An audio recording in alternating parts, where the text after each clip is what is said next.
Chapter 7, Phonology 2, The Sound Patterns of Language. Okay, from Phonology 1, hopefully you remember some of the basic concepts of phonology, which is phonemes, the differences between phonemes and phones. Phonemes are the mental representation of speech sounds. So people think that they're making a p sound, but sometimes depending on the context, the p comes out as a regular p, as in spill, or it comes out as an aspirated p with a little diacritic h. Okay, so let's look at some of the rules of phonology. We have looked at a couple already. Okay, they can be further divided into several types. The first one, and probably the most common one, is an assimilation rule. An assimilation rule, as the name suggests, happens when two sounds want to resemble each other so that the pronunciation of that sound will be easier. Okay, so this is a rule that we have looked at already. Just by looking at it, can you tell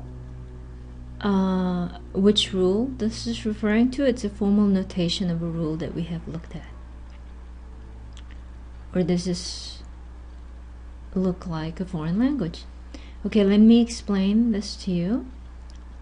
So vowel becomes, an arrow means becomes, nasalized. We talked about the binary way to code these different distinctive features. Nasal is one of the distinctive features. Not for vowels, but it's a feature that gets added here.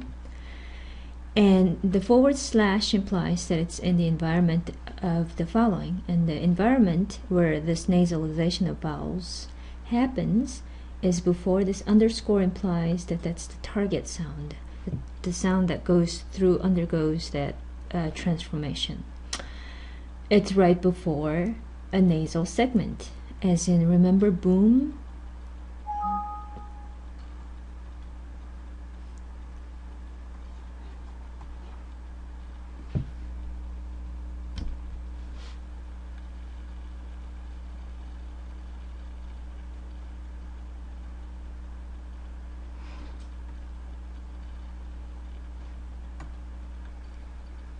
Chapter 7, Phonology 2, The Sound Patterns of Language.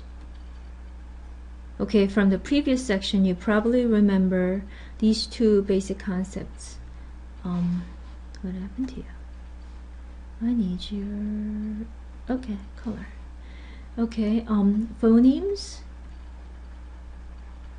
and phones. And that's a very important distinction to make. Phonemes are the mental representation of a sound in the native speaker's brain. For example, when I see words like spill or pill, in my mind, I'm pronouncing these two sounds the same way, p. So the forward slashes indicate that this is a phonemic representation. But when the sounds actually physically come out of my mouth, with the first one, spill, because it's the p is not the syllable initial sound, it's just a regular p phonetically. But with pill, if you do the tissue test, there's an extra puff of air. So p, p. But I'm not aware of it. I mean, you have just become aware of it because I mentioned the tissue test, but you didn't know about it, did you? So that's really, really significant. Phonemic versus phonetic. Okay, let's classify some of the rules that we have looked at into several different categories. The most common type of rule is an assimilation rule. And as the name indicates, it's pretty obvious that when two sounds are neighboring each other, there's a tendency for these two sounds to want to be similar so that your mouth doesn't have to work very hard. So look at this rule, a formal notation which might look like a foreign language, but it can be translated into plain English, which I expect you to be able to do for the final exam. So let's look at some of the notations here. Arrow means becomes, and notice the angled brackets, which implies the phonetic feature, in the environment of, and then underscore means that's the target sound that undergoes the transformation here, and then that's the environment. So let's parse this. Vowels become nasalized, in the environment where the vowel precedes a nasal sound within a syllable boundary. So this indicates a syllable boundary. Okay. By the way, this indicates word boundary. Okay. So let's apply this to real words. I think I'm saying Bob. I think I'm saying boom. At the phonemic level, I'm just using an oral vowel, right? And I'm not thinking anything about the nasalization of vowels. But there's that nasality rule, minus nasal, so nothing happens, right?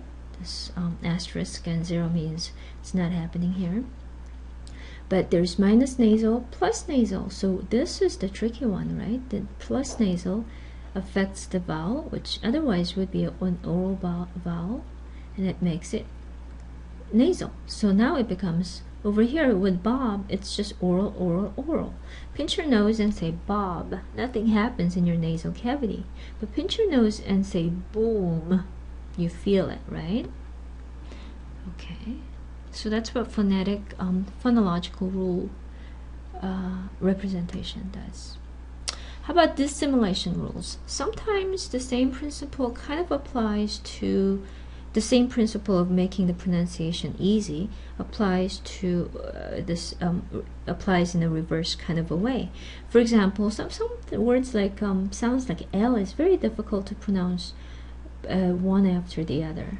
So you know how English has been heavily influenced by Latin.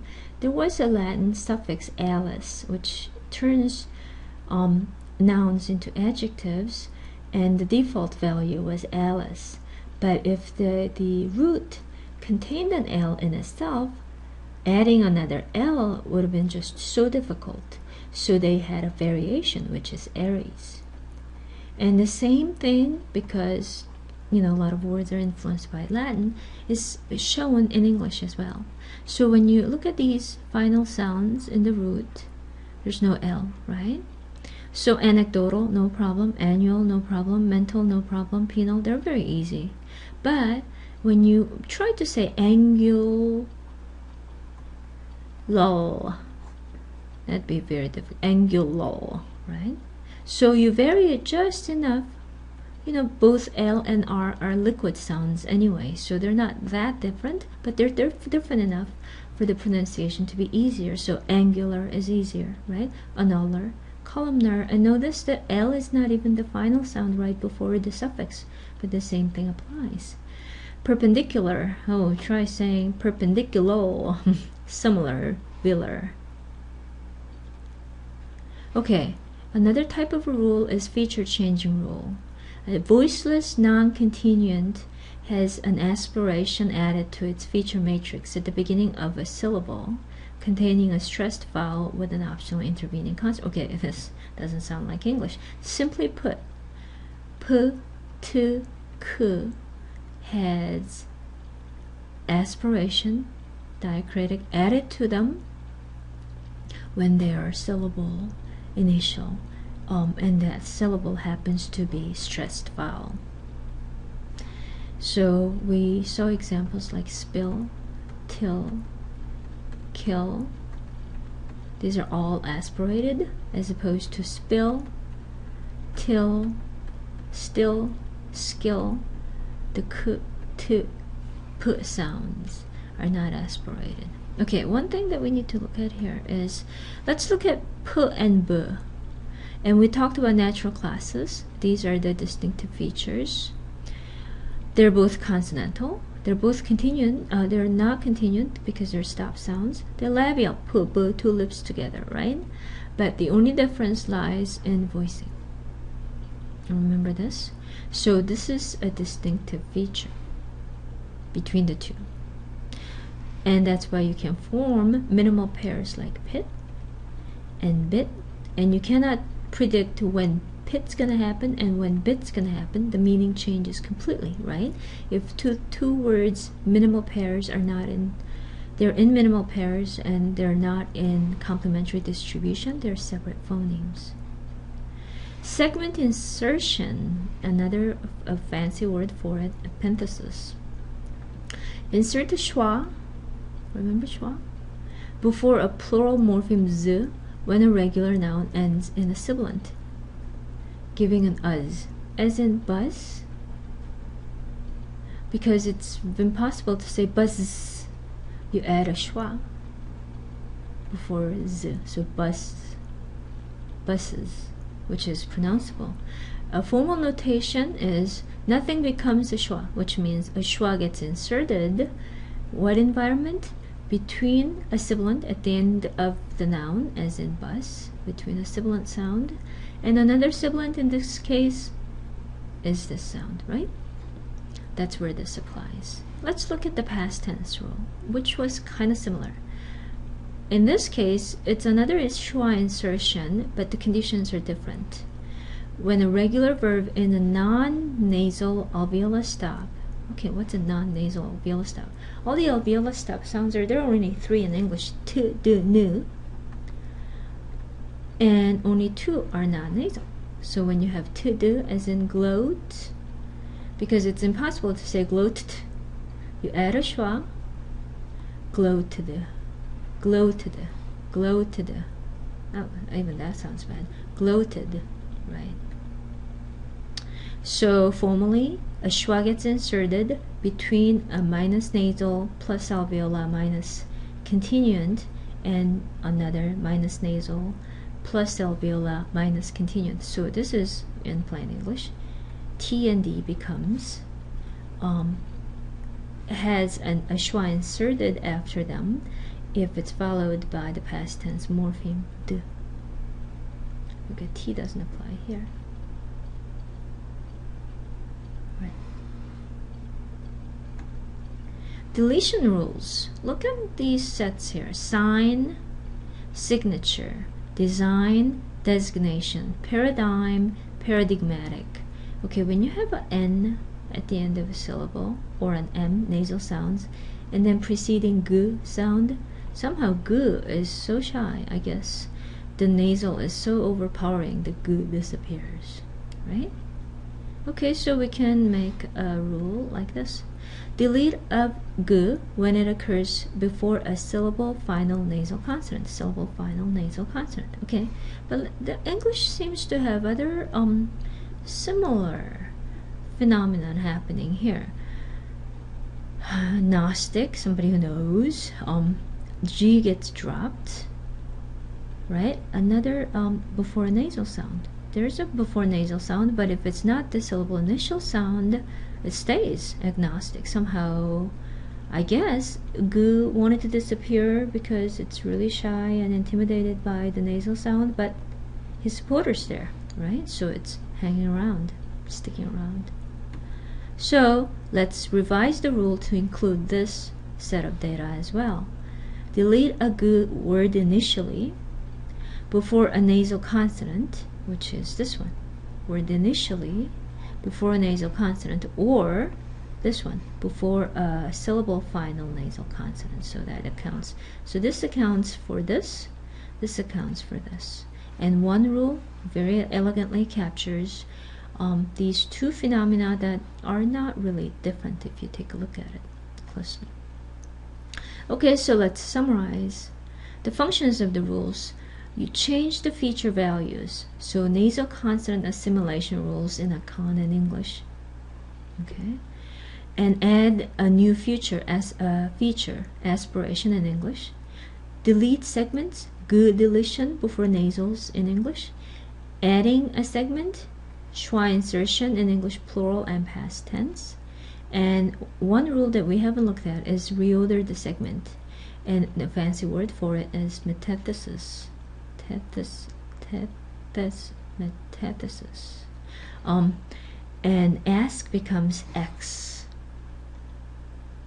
Okay, let's look at these rules here, the data here. Okay, I want you to pay attention to this, this, this, this, this, this, this. Okay, and because all of these vowels are stressed, right? Compete, medicinal, maintain, telegraph, analysis, solid, phone, Talmudic. when vowels are stressed, they get their full value, right? Okay, but if they go through derivations, and so that's a verb and it's a noun, and through the derivation process, not only the part of speech changes, but also the stress pattern changes. Competition. With the TION words, the stress goes penultimately. Penultimate means right before the last syllable, which is very common, which is the rule for TION words and for a lot of nouns, in fact. So that the crowning position that it used to hold as a verb, woo, the stress has moved on to the next syllable. So this guy is no longer the powerful man. So, oops. So in prosodic phonology, this means reduced stress. So all of a sudden, this full value of E as in compete becomes a schwa. Listen to this, competition. Because this gets a full value, it's very reduced competition, right? Medicinal, medicine, because stress goes here, right? Medicine. Are you hearing the difference? Maintenance, maintenance, it shifts over here, so maintenance. Telegraphy, so t. Analytic, so this gets reduced. Solid, solidity, so this gets stressed. Sa becomes solidity, almost like it's not there. Phone was full, but phonetic, so it loses its power, phonetic. Talmudic, Talmud, reduced. So if you recall the vowel chart, it looks like an upside down triangle, and we had all the full vowels here along the edges, and then schwa in the middle. So when the vowels are stressed, they all seem to keep their full values, but when they're reduced, they all kind of go to the middle and like crawl into a fetal position, if you will, and it becomes almost non-existent. Heavily reduced vowel. So what kind of rule can we draw out of this? Change a vowel to a schwa when the vowel is reduced, and reduced in terms of stress, of course. Okay, so schematically, the relation between phonemics and phonetics is this. At the input level, what comes into our system to pronounce something is that the mental representation of certain words that you think you're pronouncing in a sentence, right? And then there's a whole bunch of phonological rules happening without me knowing that they're going on. And then at the output level, phonetically, different sounds come out because of the rule applications. Let's see that in action. So underlying phonetic representation is tempest, right? So I think I'm pronouncing these. Tempest. Okay, easy enough. But is that really what you're hearing? No. Because unbeknownst to me, all these things are happening because T aspiration is happening because it's word initial. Nasalization of this vowel is happening because there's a following nasal consonant. And then the schwa insertion, schwa, reducing of this full vowel is happening because it's not stressed. Tempest, stress is here, right? So at the end, what comes out is tempest. But I am, as a native speaker, not native speaker of English, is not aware of it. Notice the underlying surface. So the more underlying something is, the more mental abstract representation.